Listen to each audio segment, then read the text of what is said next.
Backcombing 101, the Rivet Redux version.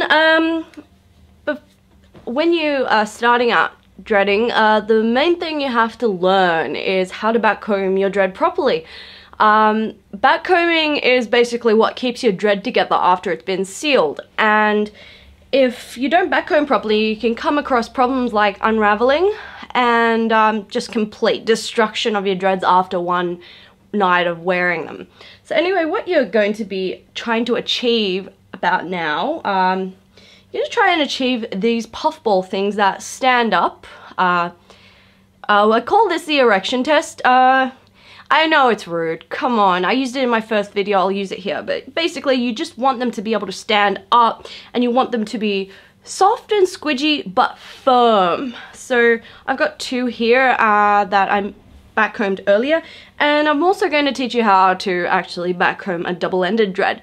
So you want it to stand up nice and firm, so when you do seal it, it becomes nice and sealed and stays sealed. Okay, so what you're going to need for this is you're going to need a few things. You're going to need scissors to cut your hair if you would like to use half length. And the most important thing are probably your comb choices. I have two combs here. This is a hairdressing comb and this is a pet brush. I only recently converted to the pet brush for some projects, but I always go back to my old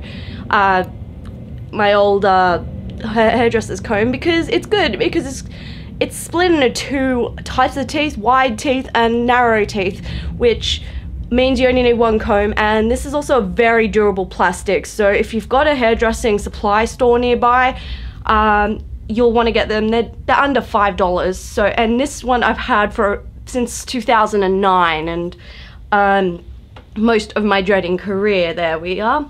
Anyway, pet brush is good for super fluffing. You may need also a felting needle. Felting needles are the special needles used in felting wool, and I just tape two of them together because I think two work better than one. You'll need 36 gauge. You can buy them on Etsy or at your haberdashers.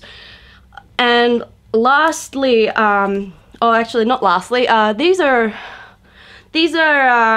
bag sealing clips from IKEA. I think these ones are the best ones because they're really durable. I got a 30 pack of these from my local IKEA for $2, and they come in variety of sizes, but you need the small ones and they're good. But these are basically available everywhere now. Last but not least, you need one of these. I need a rig to work with. I'm using an ironing board, but I've just tied a piece of fabric that I cut off a t-shirt many moons ago. And this is the same piece of fabric I've been using throughout my entire dreading career. And this is what we're going to anchor everything off. So you can adapt it to make single and double enders. So we're just going to move all this stuff here that we don't need for the moment. I'm not going to use the pet brush, I'm just going to use the normal brush. And we're going to start with a single ender. Now, before you do start, I am going to put a link to a pictorial that I did a few years ago on how to divide your hair to get a specific thickness of dread. Now, you'll want to divide all your hair that you will be backcombing before you start backcombing. Otherwise, you'll end up with random thicknesses, and that's not always a good point when you're trying to become a selling quality dread maker. So you're going to want to do that just to get a consistency in the thickness. The length doesn't matter so much, but the thickness does.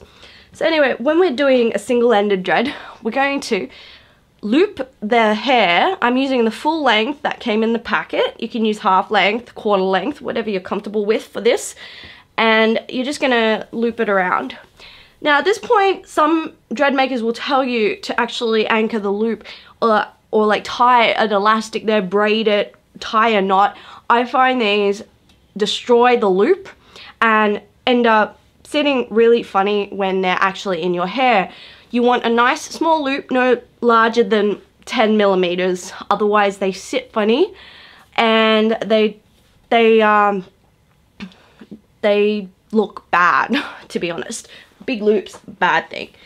So The only kind of loop I do approve of is the lark's head knot, which is where you take a piece of hair and wrap it around, but I don't use that if I'm doing twisted dreads. If I'm doing crocheted dreads, I will wrap a secondary piece that I thread through. So basically when you start, you'll want to sit in a position upright. If you're working with something lower, you want to have a straight back. Otherwise, if you slouch, your back will really tense up and it's really bad.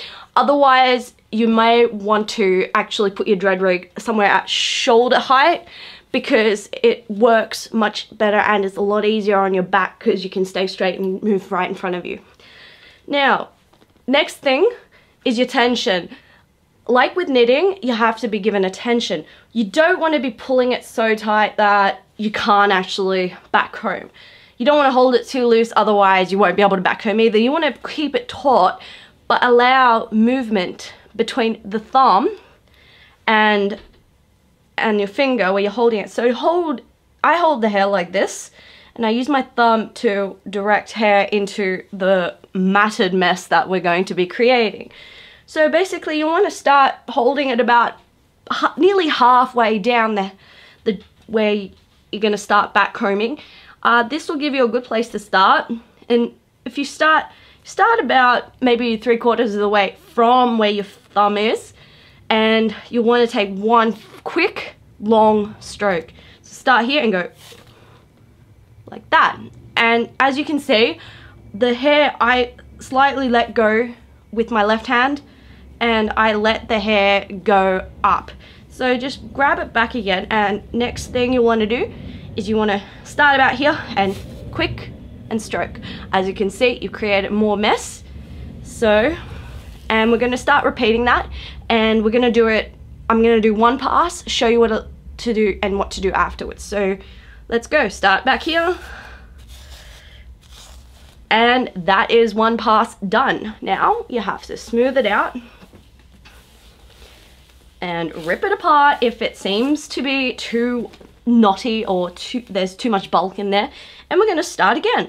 So we're going to just go 1, 2, 3, 4 and do it again. Now you have created something, some knots up the top, so you can actually move your hand lower down the dread and start doing quick, short, very short, quick movements whilst letting little bits of hair go. If you're any good at teasing your hair, your natural hair, if you're doing a mohawk or doing like big hair, you'll know the tension automatically. But there are some that don't automatically have that, so it does take practice. So let's just start going quick, quick, short and quick, short and quick, short and quick. There we go. Fluff it up again, rip it apart, and again, short and very quick. And sometimes you might have to let go a bit of extra hair, but that's okay. Now we've got the top done, but the underneath is not backcombed yet. It may look backcombed, but it's not. And a lot of people, like a lot of newbies, think, hey, that looks backcombed, but look at this, it just flops. It just flops. It doesn't do anything. So you'll want to create strength underneath the loop there, and this is how we create the loop firstly. And just the same movements, short and quick from underneath, and just letting a little bit of hair slide out at a time. So we want to do that again, and backcomb it a bit here because it hasn't seen much here. Very short and quick, and as you can see, it's starting to take shape. So anyway, we do it one more time. You can do this as many times as you like until you've got your desired sort of mattedness. Okay, now we've got something that like sort of will stand up on its own, but it's not strong enough yet because, as you can see, we don't have enough strength and reinforcement in the loop area. So we're gonna have to backcomb the sides. So we're just gonna go in to the side and very short, very quick strokes with the wide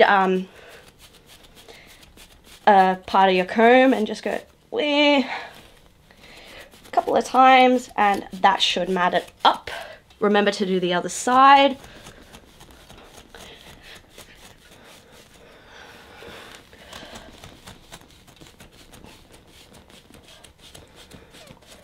And if you come across a bit where you've accidentally got a bit more below where the main part of the dread is, all you have to do is just go back and fix that.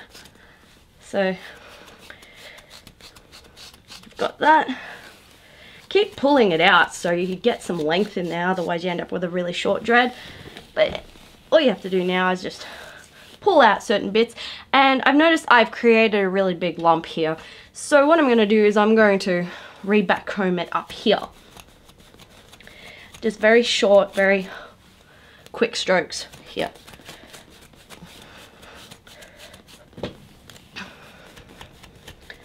And you'll always want to smooth it down when you've done a pass.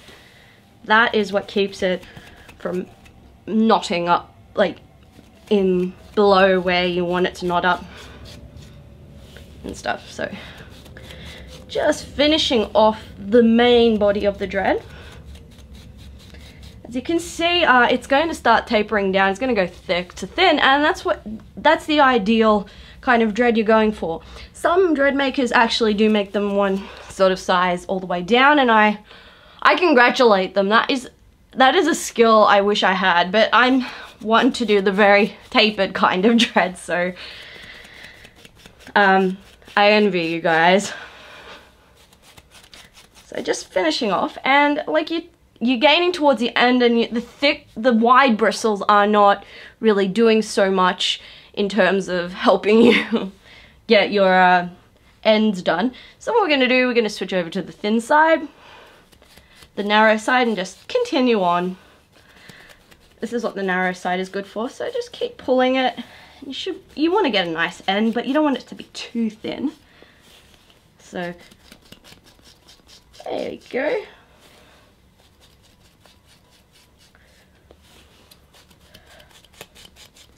And just give it a little twist.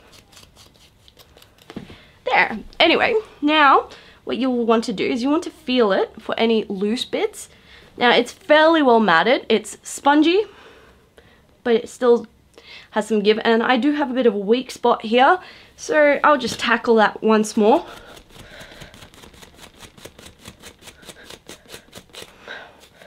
And I've created a knot here which is unwanted, but we'll work that in.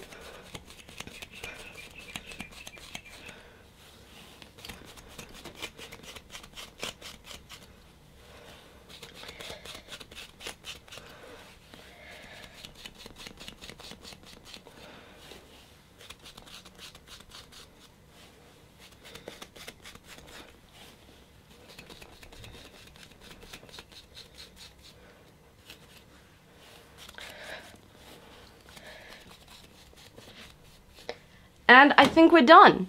Now, give it a, well, stand up. Yep. Pick up a strand. Does it stand up? Yep. Now all you have to do is run your hands down the dread and smooth it down. And that will be your initial shape of the dread, which is good. And this one looks like it will surpass 20 inches long. So, and it will be quite thick when it comes to sealing. And that's your single ender. And now we're going to have to do a double ender as well, because people have been wondering how to do this. I have already backcombed half of this thread. As you can see, it's just one long piece of hair, but I have used twice as much hair as I did for the single ender because I'm doing just one long piece. Basically, it's going to be one long piece with a little bit of a sort of semi, but not as well backcombed part in the middle. That will help the dread to actually sit properly if you're installing him. Otherwise it will stick out, especially if it's really hard. Unfortunately, this is a very bad euphemism here, but if your dreads are too stiff, they will sit funny if the middle of it is actually really stiff as well. So you want to have that little bit of give in the middle just to get it sitting right. Now this one's a bit thinner than the one I made. I have divided it, so this one will make about a pencil thick dread. As you can see, that's how much hair I chose. So what you'll want to do is you want to grab one of your bag clips, slide it underneath slide one end underneath the your rig there and have the other so it clips on top. And basically, if you've started, you just want to wrap the hair around a couple of times just for a secure finish. But all I'm going to do is I'm going to just get it where the back comb bit starts and in the middle, and I'm just going to back comb it as normal. And once you've back combed and smoothed it out, you should end up with something like this. As you can see, it's loose in the middle and it's even on both sides. It's even thickness. It varies sometimes. Sometimes you might have a little bit thicker here. Sometimes it might be a bit thinner here or whatnot than the opposite end. But that really doesn't matter as long as they're uniform mostly. So that's what you're aiming to achieve. And yeah, it's just simple back combing and then just smoothing out. And now these guys are ready to be sealed, which is the next step. But this back combing technique works in all dreads basically. I will be referring all future videos back to this one core video because this is the first principle. Lovely term I learned with Ohm's law being the first principle of electronics, and everything else comes back to the first principle. So enjoy your back combing sessions, and make sure to check out the link below for the tutorial on how to split up all your hair before you do start dreading. So I hope this helps, and this is, as I said, this is the first video in a bunch of few, so enjoy yourselves. See you!